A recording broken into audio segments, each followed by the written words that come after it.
ये जो आपने जो बोल्ड सीन्स देखे हैं वो सिर्फ एक गाने में है और उस गाने के बाद पूरी फिल्म एक स्टोरी पे चलती है।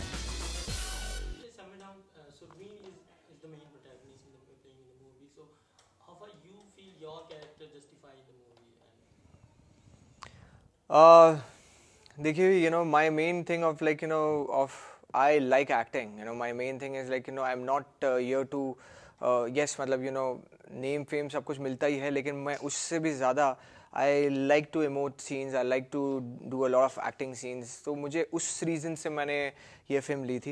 एंड अगर आप ये कहना चाहेंगे तो फिर मैं आपको एक लिविंग एग्जांपल अभी दे देता हूँ कि अगर समझो नवाजुद्दीन सिद्दीकी, पीपली लाइव एंड न्यूयॉर्क और ये सारी मूवीज़ में अगर वो एक आधा दो सीन्स वाले भी कैरेक्टर नहीं करते थे तो आज शायद नवाजुद्दीन सिद्दीकी नहीं होते।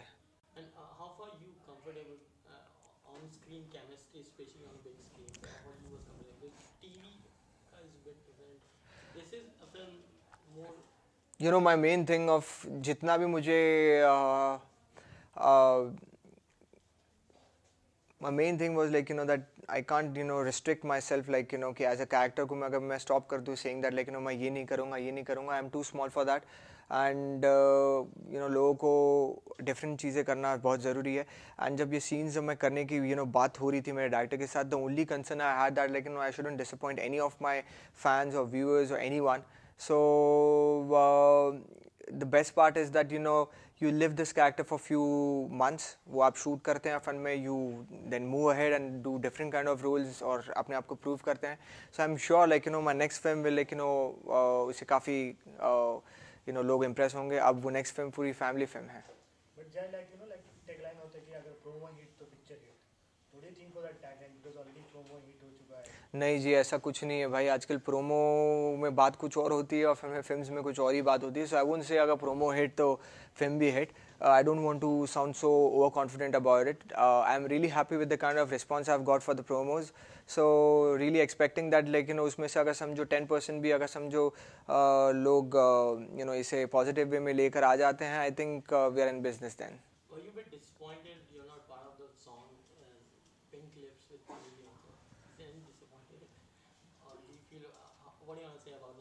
आई think is a great song और नहीं, मैं डिसअपॉइंटेड नहीं हूँ, ऐसी कोई बात नहीं है। फ्रैंकली स्पीकिंग उसमें अगर समझो उस जगह पे अगर समझो सनी के साथ कोई और भी होते थे तो फिर मैं थोड़ा सा डिस्टर्बिंग लगता था। सो इट्स बेटर उन्होंने वो सॉन्ग किया, मैंने अपने एक आज फिर तुम पे प्यारा है क्रिएट किया है। She is creating another song and she has done a very good job and I hope that ये सॉन्ग भी हेल्प करे फिल्म को आगे लेके जाने में। What do you think old is gold? जब भी हम पुराने गाने को रीमेक करते तो हमेशा हिट होता है। What's the reason for that according to you? सी मेरे हिसाब से एक्टर से दो चीज़ करता है। एक है गाने गाता है जो एक आम इंसान ऐसे नहीं करता होगा, और दूसरा है एक्शन करता है। सो इस फिल्म में वो है, क्या कहते हैं, इसमें मैं बहुत सारे गाने गा रहा हूँ और जो मेरी दूसरी फिल्म है उसमें बहुत सारे मैं एक्शन कर रहा हूँ। So I have totally believe that these two are the only things जो एक मासी क्राउड को अट्रैक्ट करता है। So and about old song recreating it, obviously जब ये गाना आई बना भी नहीं था तभी भी मुझे मालूम था कि ये गाना हिट ही होने वाला है, बिकॉज ये आपके मुंह ज़बान पे पहले से ही है। जब भी एक नया गाना आता है तो it takes time to build it, मतलब वो आप पहली बार आपको लगेगा हाँ अच्छा है, उसके बाद लगेगा नहीं यार बहुत अच्छा है यार, उसके बाद लगता है अरे नहीं बहुत कमाल का है, तो वो बिल्ट होते रहता है आपके लिए। लेकिन मुझे पता था कि ये गाना ऑलरेडी बिल्ट हो चुका है और बस जब ये आएगा it's gonna be a super hit film, super hit song. But same time हम हिट स्टोरी की बात करें, first one use hit, second you, how much you response for that and कितना रिस्पांसिबिलिटी बढ़ जाती है? नहीं, फ्रैंकली स्पीकिंग इस फिल्म में कोई वो फर्स्ट पार्ट का कोई लेना देना नहीं है। एंड जो that was erotic thriller kind of a film, ये एरोटिक थ्रिलर नहीं है, this is a proper thriller film. ये जो आपने जो बोल्ड सीन्स देखे हैं वो सिर्फ एक गाने में है और उस गाने के बाद पूरी फिल्म एक स्टोरी पे चलती है। So that's the whole story, and I'm sure that there are 10 good things about the film, and the 10th thing is that bold scene. There are 9 things जो आप 18 जुलाई के बाद देखेंगे, and I'm sure that people are going to talk about the story, the acting, and everything more than the bold scenes.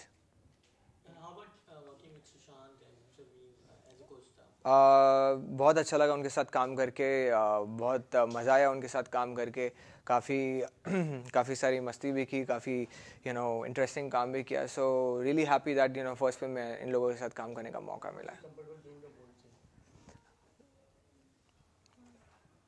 Sir bold scene comfortable in the sense ऐसा कोई problem नहीं है, लेकिन the only thing is bold scenes अगर आप 100 लोगों के सामने करते हो तो थोड़ा सा डिफिकल्ट हो जाता है.